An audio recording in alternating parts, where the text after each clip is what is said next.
कि यहाँ कल ही पहुँचे। पहला ही हमको दादी हमेशा ये कहती थी कि जहाँ आप जाओ वहाँ सेवा का जो स्थान है वहाँ ज़रूर कदम रखना। ये दादी ने हमको पक्का किया था, दादी जानकी जी ने। तो इसलिए जब यहाँ आना हुआ मैंने बोला कि कारोबार तो है लेकिन कारोबार के बहाने बाबा के घर और बाबा के बच्चों से मिलने का मौका, ऐसा सौभाग्य फिर नहीं आएगा। फिर कब वहाँ वापस आएंगे ये पता नहीं। तो इसीलिए बाबा को दादी हमेशा पक्का करती थी कि जहाँ जाओ वहाँ सेवा स्थान पे ज़रूर जाना और सारे परिवार से मिलना, क्योंकि उनके वाइब्रेशंस आपको मिलेंगे। क्योंकि हम लेना देना है ना, हम सब सत्युग वाली आत्मा है ना, सब साथ में जाने वाली हैं, तो इसलिए सब हमारा परिवार है। तो ये दादी हमको पक्का करती थी। तो इसी बहाने कल जब है तो खास बहन जी को बोला तो हम आएंगे और ये मौका मिला आप लोगों से आज मिलने का। वैसे ज्ञान में 40 साल हुए, परंतु मैं समझता हूँ लास्ट 10 वर्षों से बहुत एकदम जैसे बाबा कहते हैं ना, मेहनत नहीं लेकिन उसकी सफलता किस प्रकार से, जो हम बाबा की जो शिक्षाएं हैं उसको अपने जीवन में कैसे प्रैक्टिकल लाएं। तो उसने ये किया कि सूरज भाई का एक बहुत अच्छा है कि जब परीक्षा आती है ना तो हम बहुत घबरा जाते हैं। तो वो हमेशा एक बात कहते थे कि अगर जो हमारे ऊपर परीक्षा आ रही है वो कहीं ना कहीं हमारे पुराने कर्मों का नतीजा है, कोई पास्ट कर्मों का हिसाब किताब है, या ये जन्म में भी हो सकता है। तो वो कहते थे क्षमा याचना करो। और मैं उनको यही पूछता था कि क्षमा याचना कैसे करते हैं। तो वो कहते थे कि रोज़ रात को 21 दिन के लिए, कम से कम 21 दिन के लिए क्षमा याचना करो, लिखो पत्र कि आई एम सॉरी। कोई भी आत्माओं से कोई भूल चूक हो गई होगी, जो आज भी बाबा की मुरली में था, हम्बल माने ह्यूमिलिटी बहुत इम्पॉर्टेंट है। कि जिस प्रकार से अगर हमसे कोई गलती है, और पता है आपको, जैसे भाई लोगों को पता होगा, कोई भी सॉरी करना बहुत मुश्किल है नहीं। अगर आपने गलती हुई, अगर आप कोई सॉरी बोलेगा सॉरी क्यों नहीं कहता है, वो भी ऐसे होता है। ये भी होता है कि सॉरी क्यों नहीं कहता है। लेकिन उसमें भी बाबा कहते हैं कि भाई आप लिखो, जिन आत्माओं से अभी हमने कोई गलती की होगी हम क्षमा चाहते हैं। और ये जो है संस्कार अभी कई वर्षों से हम प्रैक्टिस कर रहा हूँ, वाकई में ये प्रैक्टिकल है कि आपके पुराने हिसाब किताब चुकतू होना शुरू करते हैं और आपके पास जो विघ्न आ रहे हैं वो निकलना शुरू करते हैं। तो इसीलिए जो ज्ञान है वो प्रैक्टिकल है एकदम, बट उसको हम कितना धारण करते हैं अपने जीवन में। और आपको अगर कोई भी विघ्न आ रहा है, ये आप ट्राई करके देखना, क्योंकि हमने ट्राई किया है, लास्ट 3-4 वर्षों से प्रैक्टिकली ट्राई किया है। और उसमें से फ़ायदा ये हुआ है कि अगर कोई भी, अगर हम अभी गलती करता भी है, माने समझो अगर हम गलती करता हूँ या हम देखता हूँ कोई गलती करता है, तो हमें कुछ फ़र्क नहीं पड़ता है। मैं बोला ठीक है, वो अपना कर्म कर रहा है आत्मा, लेकिन मैं अपना कर्म अभी नहीं बिगाड़ूँ उस आत्मा के साथ। तो हम भी कहता हूँ क्षमा चाहता हूँ अगर हमसे कोई गलती हो गई होगी। तो उस करने से बहुत परिवर्तन हमारे रिलेशंस में, कारोबार में, और जहाँ पे भी हम जाते हैं बहुत फ़र्क पड़ा है। कई लोग कहते हैं कि ये सुधरने वाला नहीं है, नहीं कहते हैं ना, ये सुधरने वाला नहीं है। बाबा कहते हैं आप किसी को भी सर्टिफिकेट नहीं दो कि ये सुधरने वाला नहीं है। बाबा जानता है उस आत्मा का क्या पार्ट है। तो इस प्रकार से हम नहीं डिसाइड करें। वो एक किया हमने क्षमा याचना। दूसरा हमने बहुत प्रैक्टिकल अभी किया है शुक्रिया।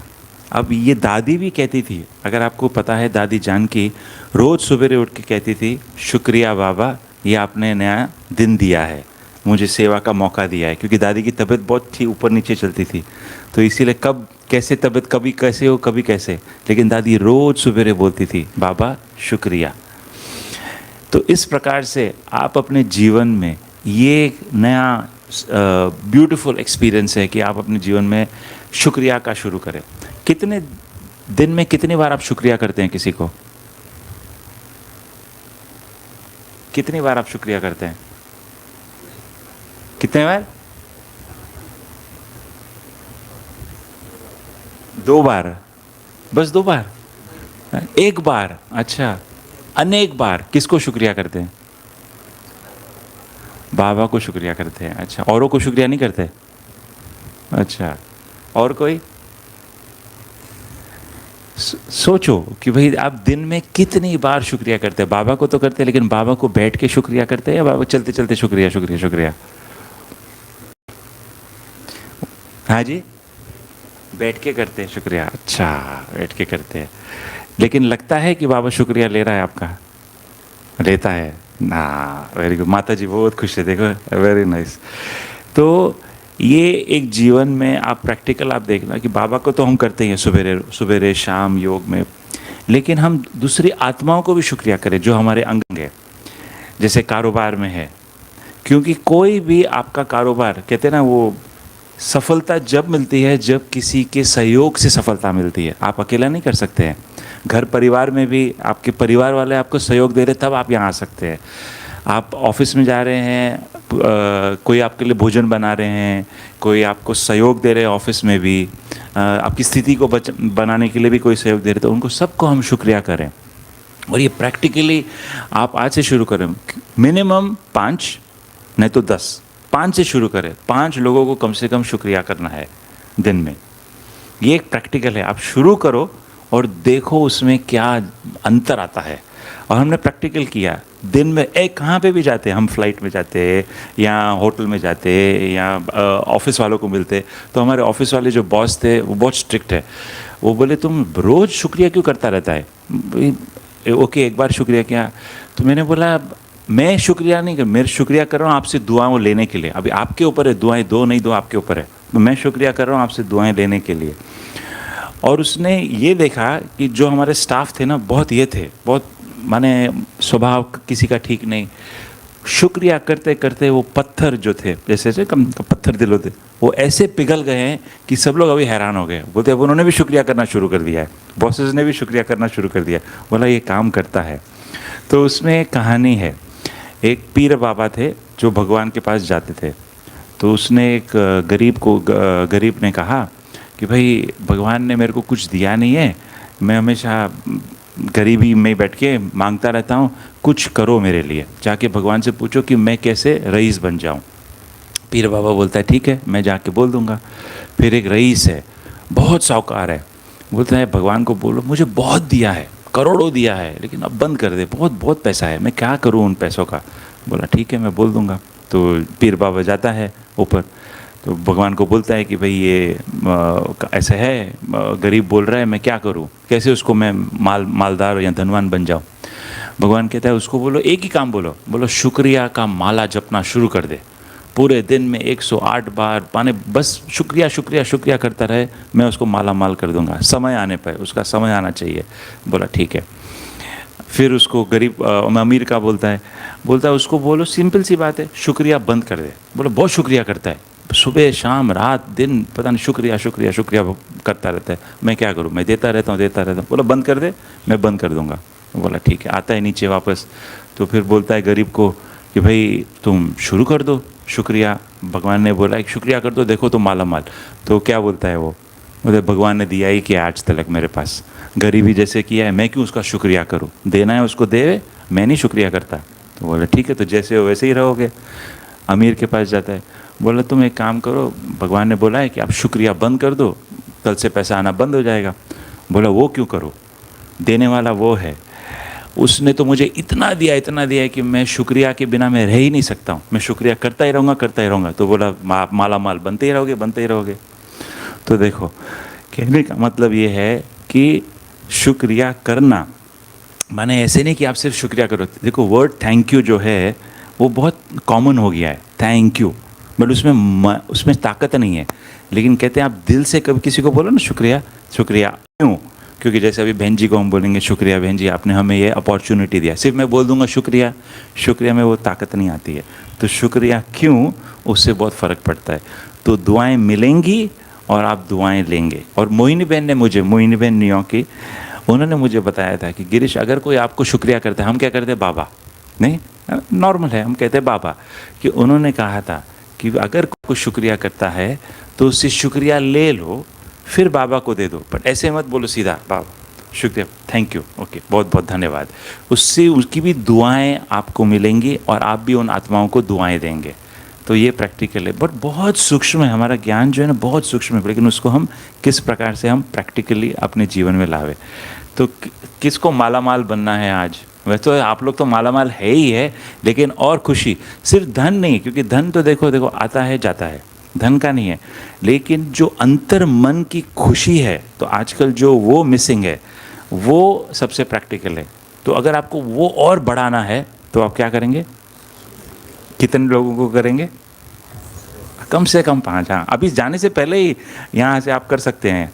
हाँ, बहन जी को जाते जाते, किसी को मिलते मिलते 5 जनों को तो अभी से ही कर सकते हैं। बट ये आप प्रैक्टिकल जीवन में ला के देखो। मेरे को तो बहुत अंतर आया है, बहुत परिवर्तन आया है। चाहे वो बिज़नेस हो, चाहे वो अपनी स्थिति हो, चाहे वो लोगों के साथ मिलना जुलना हो। फ्लाइट में भी जब जाते हैं लोग चेहरा देख के ही, माने एक चेहरे पे ऑटोमेटिकली रौनक आ जाती है शुक्रिया करने से। दूसरा, आपको पता होगा अभी जो स्थिति चल रही है दुबई में, तो लोग कहते हैं आप परेशान होते हैं, आप दुखी होते हैं, इतने बॉम्ब आपके सामने और देखा हमने, ले डर तो लगा। हमारे बिल्डिंग के, ऑफिस की बिल्डिंग के सामने ही थोड़ी देर पहले ही, आधे घंटे पहले ही वो ड्रोन आया था और बिल्डिंग को गया था। तो हम बिल्डिंग में गए, डर तो लगा, और सारी बिल्डिंग खाली थी। तो सिक्योरिटी वाला था, हमने कहा अभी क्या करें। तो मैं बैठा ऑफिस में, तो फिर संकल्प आया कि जाओ गिरीश, यहाँ से अभी बैठो नहीं, क्योंकि एकदम बिल्डिंग के सामने आया है। फिर हम सिक्योरिटी वाले को बोला अच्छा मैं जा रहा हूँ अभी, मैं नहीं। तो फिर जाके होटल में 4-5 दिन वहाँ बैठ के काम किया, लेकिन काम चलता रहा, काम रुका नहीं। तो लोगों ने बोला आपको डर नहीं लगता है? मैं बोला डर लगता है, परंतु अगर भगवान हमारे को साथ है तो फिर डर क्या। ये अगर हम भूल जाएं कि भगवान, स्वयं भगवान हमारे साथ है, एक कदम आपका, आधा कदम, तो जब वो साथ है तो फिर कुछ नहीं हो सकता। तो इसीलिए 1 महीना जो परिस्थिति, और वो टाइम पे 2 बार बॉम्बे आए, बॉम्बे गए। और फ्लाइट में भी जिस दिन हुआ था 6 तारीख को, जब लगभग था फ्लाइट चढ़ेगी नहीं चढ़ेगी, उड़ेगी नहीं उड़ेगी, माने वापस चली जाए, कई तो फ्लाइट्स वापस गई, बॉम्बे से गई फिर वापस बॉम्बे गई। तो ये सब संकल्प है। बट बाबा क्या कहते हैं, ये है व्यर्थ संकल्प। और कई लोग रात को नींद भी नहीं कर पा रहे हैं, परंतु बाबा को शुक्रिया, बाबा फ्लाइट में चढ़ाया, बाबा शुक्रिया आपने पहुंचाया। और लिटरली ये ऐसे नहीं कि बस हाँ शुक्रिया थैंक यू बाबा, नहीं, दिल से, एकदम दिल से आवाज़ निकलती थी, बाबा थैंक यू, आप हमको सेफ रख रहे हैं। और बाबा कहते हैं ना, जिस भगवान की छत्र छाया में आप हो तो है ना, कोई आपको टच नहीं कर सकते, चाहे वो ड्रोन हो, चाहे वो मिसाइल हो। तो इसलिए बहुत इम्पॉर्टेंट है कि आप बाबा को अपने संग अंग रखें। और आप रखते ही होंगे, ऐसे नहीं कि नहीं रखते हैं, सब रखते हैं, बाबा के बच्चे सब रखते हैं। परंतु कई बार क्या होता है कि एक वो ईजी नेचर हो जाता है कि बाबा तो साथ है ही ना। कोई कहेगा आपको बाबा तो साथ है ही ना, लेकिन जब परिस्थिति आती है तो तब बाबा कहाँ चले जाता है। तो परिस्थिति भी जो आती है ना, वो बाबा आपको भेजता है, परिस्थिति आपको टेस्ट करने के लिए। परिस्थिति और नहीं है, आपकी स्थिति की ये टेस्ट पेपर है। अगर आप ये देखें कि ये टेस्ट पेपर हमको आया हमको सिखाने के लिए, तो आप जीवन में देखना कैसे परिवर्तन आएगा। तो ये प्रैक्टिकल बाबा की बातें हैं जो हमको अपने जीवन में लानी है, धारण करनी है। और दूसरा, दादियों के साथ हमको बहुत ट्रैवल करने का मौका मिला, और जब भी जहाँ भी हम गए, दादी की शिक्षाएं हमको बहुत प्रैक्टिकल मिलती थी। और जो दादी बोलती थी ना, वो हम प्रैक्टिकल करते थे, बिल्कुल उसको सोचते नहीं थे। एक बार हंसी की बात है कि हम शुरू में वो नहीं होते बियर दाढ़ी रखते हैं, तो दादी जानकी के पास जब गए थे ऊपर स्टेज पे, जब दादी सबको मिलती थी फॉरेनर्स को, तो हमारी दाढ़ी थी। तो दादी ने कहा ये क्या है नया स्टाइल। मैं बोला नया स्टाइल दादी, ये तो दाढ़ी है, सब लोग रखते हैं। बोला दादी ऐसे किसी को नहीं बोलती है। और मेरे आगे एक अंग्रेज़ भाई था, उसको भी दाढ़ी थी। मैं बोला दादी मेरे को क्यों बोल रही है, उसको तो कुछ बोला नहीं। तो बोले अभी जाओ माउंट आबू में, बोले अभी जाओ और मुझे 1 घंटे के बाद मिलो बिना दाढ़ी के। मैं बोला ये क्या हो गया, ये तो नया इंस्ट्रक्शन है दादी का। परंतु कुछ सोचा नहीं तभी, क्योंकि प्यार था दादियों के साथ। और ये मैं बता रहा हूँ आपको, एज हमारी होगी तभी मेरे ख्याल से 20 साल, तभी कैसे यंग और वो रहते हैं। अभी आजकल के 20 सालों को बोलो, 20 साल वालों को बोलो, क्या सुनेंगे आपकी बात। दादी ने बोला, मैंने कुछ सोचा नहीं, कुछ नहीं किया, गया माउंट आबू में। वो नहीं रास्ते होते हैं, आप सब गए होंगे, वो जो नक्की लेक के वहाँ पे जो करते हैं वो पार्लर, वहाँ गया, जाके करके फिर आया, 1 घंटे के बाद आया। बोला हाँ ये है अच्छा ब्राह्मण, अब ऐसे ही रहना। वो दिन और आज का दिन, कभी दाढ़ी नहीं रखी। तो ये है दादी की प्रैक्टिकल शिक्षाएं। कि जो दादी ने कहा, और उसमें बहुत ताकत मिलती है जब आप बड़ों की आज्ञा का पालन करते हैं। कई बार हम मनमत भी चला सकते हैं, लेकिन दादी की जो शिक्षा मिली वो। फिर दादी गुलजार जी के साथ बहुत ट्रैवल करने का मौका मिला। फिर एक बार क्या था, हम ओमान गए थे, तो वो जो शेख था ना वहाँ का, वहाँ उसके साथ पिक्चर निकाले। मैंने दादी ये वहाँ का ओमान का शेख है, बोले पिक्चर निकालते हैं। मेरे को दादी ने देखा, बोले पिक्चर के साथ कोई पिक्चर निकालता है? मैंने बोला पिक्चर के साथ, मैंने पिक्चर है ना। बोले कोई आदमी सामने हो तो उसके साथ पिक्चर निकाले, हम पिक्चर के साथ क्यों पिक्चर निकाल रहे हैं? वो दिन और आज का दिन मेरे को लोग बोलते पिक्चर निकालो, ये जो है शेख। मैं बोला नहीं, पिक्चर के साथ मैं पिक्चर नहीं निकालता हूँ, उसको लेके आओ सामने, फिर पिक्चर निकालेंगे। तो इसी छोटी छोटी बातें हैं, लेकिन कितनी गहराई है उसमें। और फिर एक बार दादी, जब हम ट्रैवल कर रहे थे, ये भी कि कोई दादी के साथ गाड़ी में थे, दादी के साथ, फिर कोई सामने आ गया था साइकिल वाला और बड़ा, फिर वो ड्राइवर उसके साथ ये कर रहा था। दादी ने उसको बोला, जो दादी की गाड़ी चला रहा था, बोला कुछ मत करो, वो आत्मा को जाने दो, उसको सॉरी बोलो, वो आया है, वो गलती उसकी होगी, वो सॉरी बोलो, उसको जाने दो। और मैंने ये देखा कि कितनी धैर्यता से उस भाई को समझाया, दादी का सारथी था, समझाया, और वो हो गया। उस दिन और आज का दिन मैं कभी भी मेरे साथ होता है, मैं बोलता नहीं, लड़ो नहीं, बांध जाने दो, भले उसकी गलती है, भले जाने दो, सहज भाव, क्योंकि अपनी स्थिति नहीं बिगाड़ो। क्योंकि अगर किसी को दुख देना है, पहले आपको दुखी होना पड़ेगा। सोचा है आपने कभी? अगर किसी को गुस्सा करना है, पहले आपको गुस्सा होना पड़ेगा, तब आपको गुस्सा, नहीं तो आपका गुस्सा नहीं निकलेगा। तो इसीलिए वो स्थिति को आने में बहुत समय लगता है, और अपनी स्थिति को नेचुरल रहने में बहुत इजी नेचर है। तो आप ये देखना कि कितना गुस्सा वो आता है, वो बिल्डअप होता है। अगर किसी को गुस्सा करना होता है ना, उसके लिए बहुत सोचना पड़ता है गुस्सा करने के लिए, लेकिन शांत स्वभाव में रहने के लिए बहुत इजी रहता है। फिर एक दादी, बड़ी दादी का था, बड़ी दादी के साथ हमने ये भी देखा कि तीनों दादी के साथ ये भी एक भाग्य है, हम कहें। और अगर आप संकल्प करते हैं ना अपने जीवन में कुछ धारण करना है, और हमको था कि हमको दादियों के साथ अंग संग रहना है, क्योंकि शुरू से बचपन से ज्ञान में आ गए, 14 साल से ज्ञान में आ गए, तो वो ज्ञान में आने का जो रहस्य रहता है ना, वो इतना नहीं रहता है, क्योंकि बचपन होता है, फिर परिस्थितियाँ भी आती हैं। तो जब बड़ी दादी के साथ ट्रैवल करते थे, तो हम देखते थे कि किस प्रकार से बड़ी दादी एकदम निश्चिंत, क्योंकि दादी ये कहती थी कि जो कुछ भी मेरे पास परिस्थिति आती थी, दादी अमृत वेला में बाबा से बात करके उस परिस्थिति को दे देती थी, ट्रांसफ़र। बाबा आपकी जिम्मेदारी है, आप देखो। तभी दादी इतना संभाल पाती थी। दादियों के पास परिस्थिति नहीं आती थी, बहुत आती थी। हम तो देखते थे प्रैक्टिकली, सेंटरों की बातें, बहनों की बातें, परिस्थितियाँ बाहर, लेकिन दादी एकदम शांत, सुबेरे बाबा को दे देगी, और फिर एकदम। उसमें हमने दादी जानकी से भी सीखा कि दादी जानकी 100 साल, माने 100 वर्ष के बाद दादी का, बट 100 वर्ष में भी दादी वॉकिंग करती थी। पता है आपको? वॉकिंग करती थी। तो उसमें दादी क्यों वॉक करती थी? कि बोलती थी कि मैं बाबा के साथ थोड़ा टाइम रहूँगी, और मुझे बाबा कुछ ना कुछ टचिंग देता है। जो दादी के साथ बहनें रहती थी ना, वो थक जाती थी, लेकिन दादी वॉक करती थी। जब लास्ट दादी का ट्रैवल था, 103 दादी 103 की थी, जब दादी जा रही थी यूएस, वो था 2019 में, तब दादी के साथ हम थे। तो दादी ने बोला, ये जो बहनें हैं ना, ये बहनें मेरे को नहीं लेके जा रही हैं, मैं इनको लेके जा रही हूँ। फ्लाइट क्रू को बोला कि भाई ये बहनें मेरे को नहीं लेके जा रही, मैं इनको लेके जा रही हूँ। इतना दादी की स्थिरता। और ये क्यों था आप सोचिए ना, 103 साल में भी दादी का चेहरा इतना चमकता था, क्यों? और इतनी निश्चिंत बुद्धि कि बाबा बैठा है, बाबा बैठा है, बाबा करेगा। कभी उनसे नहीं लगा था मैं क्या करूं, बाबा बैठा है, बाबा बैठा है, शुक्रिया बाबा, शुक्रिया बाबा। तो ये प्रैक्टिकल हमने देखा कि दादी की स्थिति। और दादी ने कहा था मैं लकड़ी नहीं लूँगी, और लकड़ी, दादी कभी देखा था दादी को लकड़ी लेते हुए? दादी का संकल्प था मैं कभी नहीं लकड़ी लूँगी, और ये संकल्प में बहुत ताकत होती है। तो दादी प्रैक्टिकली गई यूएस, किसी भी तबीयत थी, लेकिन वो दादी का लास्ट ट्रिप था 2019 का। तो ये प्रैक्टिकल बाबा ने हमको, दादियों से हमको सीखने का मौका मिला है। तो अगर जो हमको मिला है वो हम दूसरों को कैसे शेयर करें, तो ये अब दादियों ने हमको बोला है।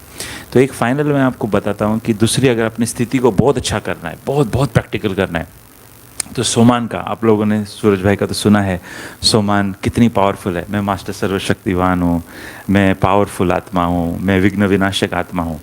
ये भी आप प्रैक्टिकल करते हैं, लिखते हैं? कोई 108 बार किया है प्रैक्टिकली? एक ही बार किया है? अच्छा। ये भी प्रैक्टिकल आप अपने जीवन में, क्या होता है, जो स्थिति, जब परिस्थिति आती है तब हम करते हैं, नहीं ना, कोई भी कोई परिस्थिति आएगी तब हम करेंगे। जब परिस्थिति ख़त्म हो जाती है तब छोड़ देते हैं। लेकिन ये हर समय अगर आपने जीवन में लाएंगे ना, तो विघ्न आएगा, लेकिन विघ्न कट हो जाएगा।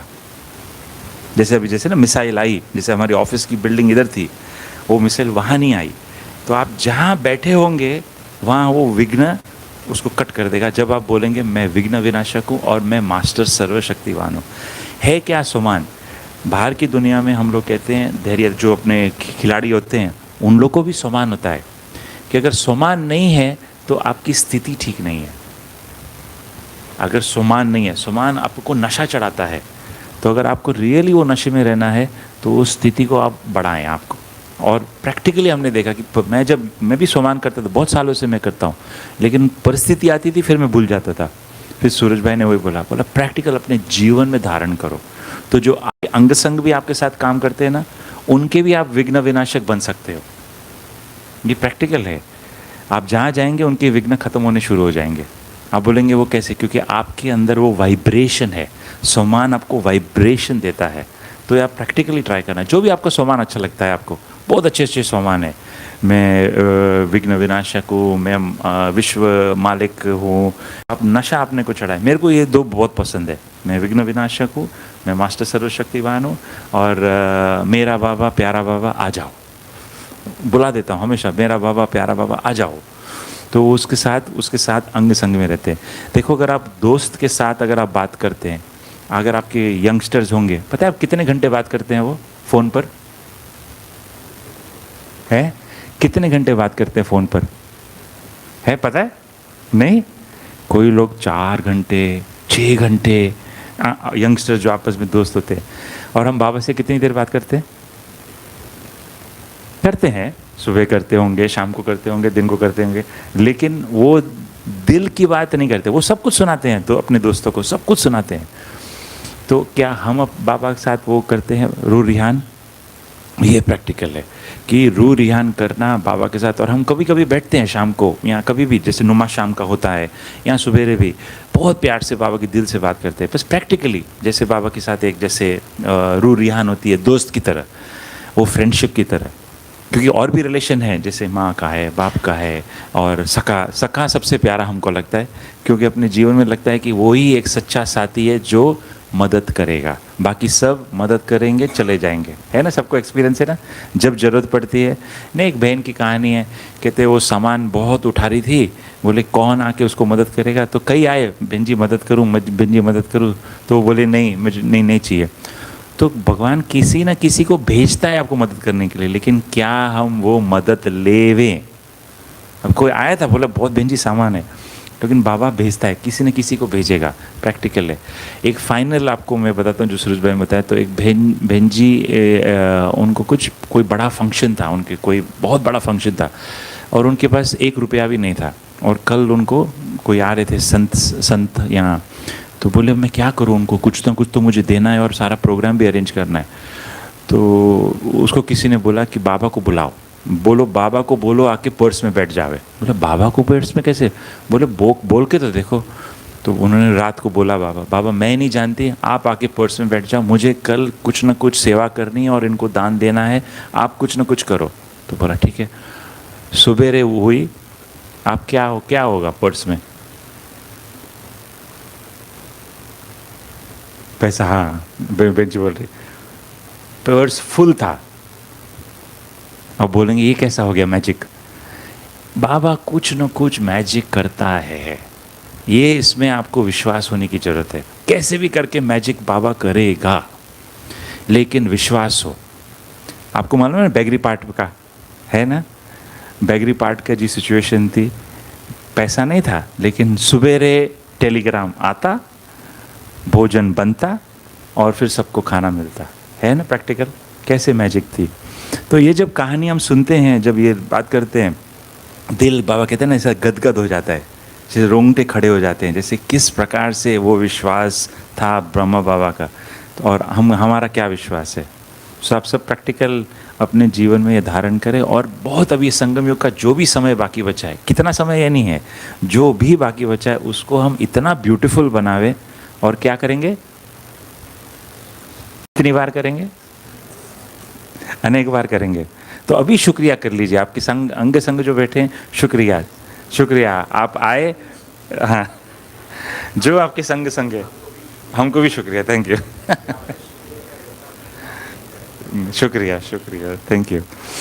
आप करके देखना, आज इतनी खुशी होगी, इतनी खुशी होगी, आप बोलोगे कि इतनी खुशी नहीं, ये मत बोलना कि खुशी मेरी क्यों है कम हो जाने, ऐसा कभी नहीं।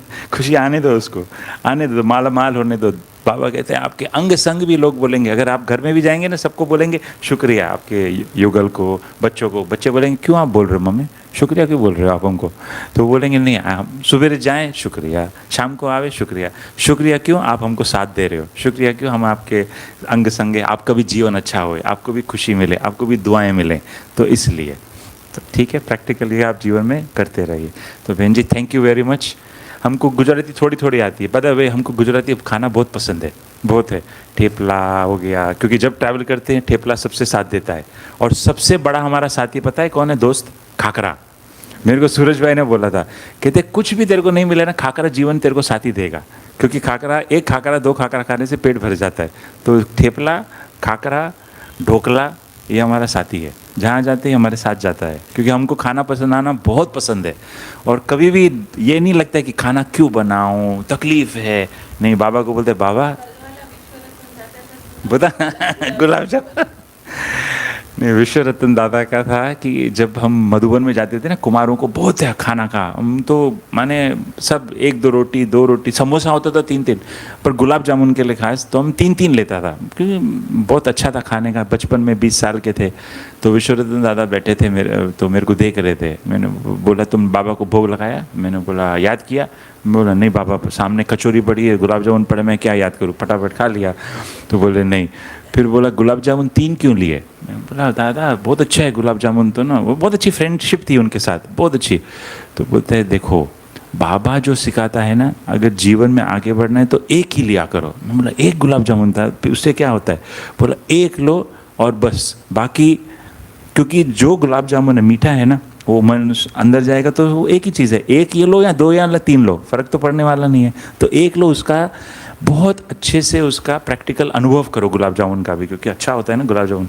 तो हमने बोला ठीक है दादा, वो दिन और आज का दिन गुलाब जामुन एक के आगे जा लिया ही नहीं है।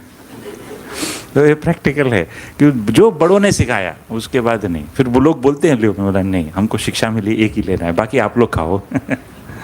ऐसे नहीं, खाने का बहुत है हमको। बहुत एक्चुअली मुझे सूरज भाई ने बोला था, खाना बनाना माने एक की चेन है, की चेन होती है ना, तो वो समय बाबा के साथ जो रूरियान होती है ना, बहुत ज़बरदस्त होती है, आपको तो पता है ना। और रोटी जब बनाते हैं तो उसके अंदर सारी शक्तियाँ जाती है नहीं अंदर रोटी को। हमको रोटी बनाने नहीं आता, बस बाकी सब बना लेता हूँ। वो रोटी बनाने, वो बेलने नहीं आता है, वो ठेपला भी बनाया, आधा कच्चा आधा पक्का रहता है, बस वो एक उसको सिवाय छोड़ के बाकी सब बना लेते हैं, चाहे वो हलवा हो, खीर हो, वो प्रैक्टिकल। हाँ, भोग और ये भी एक प्रैक्टिकल है कि भोग लगाने का भी मुझे दादी ने बोला था कि जहाँ जाओ भोग जरूर लगाना, क्योंकि भोग लगाना भी क्या है, इस तरह से बाबा को शुक्रिया कि बाबा आप हमको भोजन दे रहे हो, और उसमें भी आत्मा में वो वाइब्रेशंस पड़ रहा है। तो कहीं पे भी जाते हैं, अभी अफ्रीका में थे 4 वीक, फिर यूएस में भी गए थे, कटोरी ली बाहर से, मिल जाती है, प्लेट लिया बाहर से, कपड़ा कोई भी लिया, उसमें रोज़ सुबह के बाबा को भोग लगा के, और भोग के बिना कभी खाना हमने ग्रहण नहीं किया है। जैसे मुरली के बिना एक कुछ भी नहीं लेते हैं अंदर, मुरली सुनी उसके बाद फिर और शुक्रिया किया, उसके बाद ही फिर भोजन जाता है। तो उस प्रकार से भोग लगाने का भी, और भोग लगाने से भी विघ्न विनाश होते हैं। ये मुझे सूरज भाई ने भी बताया कि तुम लगाओ। मैंने बोला कई कितने बार, बोले कितनी बार भी लगाओ ना, सुबह लगाओ, दिन को लगाओ, रात को लगाओ। मैं बोला 3-4 बार भी, बोले हाँ नो प्रॉब्लम। वो भी बाबा देखेगा कि कितना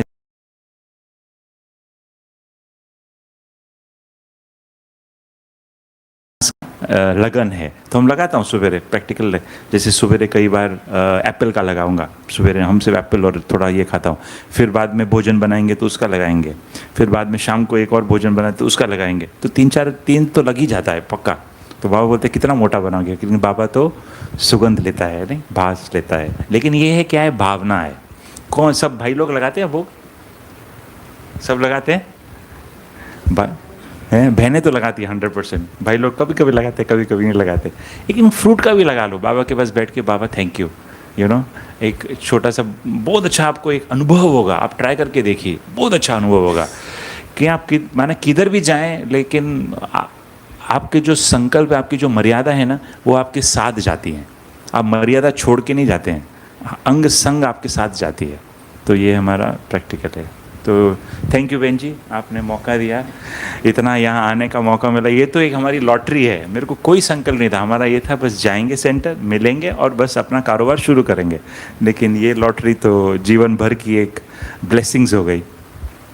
आप सबसे इतना चेहरा खुशी, सब आपका चेहरा इतना खुश है, सूरत वाले बहुत खुश हैं, खुश मिजाज चेहरा सबका है। हाँ, सूरत सोनाली मूरत, oh very nice, very nice, thank you. ओम शांति। बहुत सुंदर। अभी हम सभी दिल से कहेंगे ना, गिरीश भाई शुक्रिया बोलो सभी। हाँ, एक बार तो हो गया, अभी 9 बार बाकी है। बहुत अच्छी बात भाई साहब ने कल कुमारों के क्लास में भी सुनाई, और कल से ही, कल वैसे नीचे जब आए ना, सभी सेवा में इतना रहे कुमार, रात को भी बर्तन साफ किया, पोछा, तो एक दो को आपस में मैं अंदर सुन रही थी, सब एक दो को कह रहे थे, कोई ने बर्तन पास किया ना तो भी वो कह रहे थे शुक्रिया भाई जी। इतना अच्छा लग रहा था। और जब हम किसी को भी बहुत दिल से कहते हैं ना शुक्रिया, तो उस आत्मा के अंदर से जो दुआएं निकलती हैं वो बहुत असर करती हैं। और हमारे स्वभाव के अंदर भी निरहंकारिता, नम्रता कितनी है, उसका थर्मोमीटर हमें भी पता चल जाता है। तो आज भाई साहब से बहुत अच्छी बात ये सीखने को मिली है। लेकिन आज मुझे एक बात पहली बार ये ध्यान पर आई, फर्स्ट टाइम, जो भाई जी ने हमको मोहिनी बहन का अनुभव बताया कि जब कोई आपको शुक्रिया कहता है तो तुरंत उसके सामने मुंह पर ना बोल दे कि बाबा को कहो बाबा तेरा शुक्रिया, ऐसे नहीं। हाँ, वो शुक्रिया करता है तो रेस्पॉन्ड करो धन्यवाद, हाँ आपका भी शुक्रिया, और फिर दिल से बाबा को दे दो। वो शुक्रिया कैसे करो, दिल से कि बाबा तेरा शुक्रिया।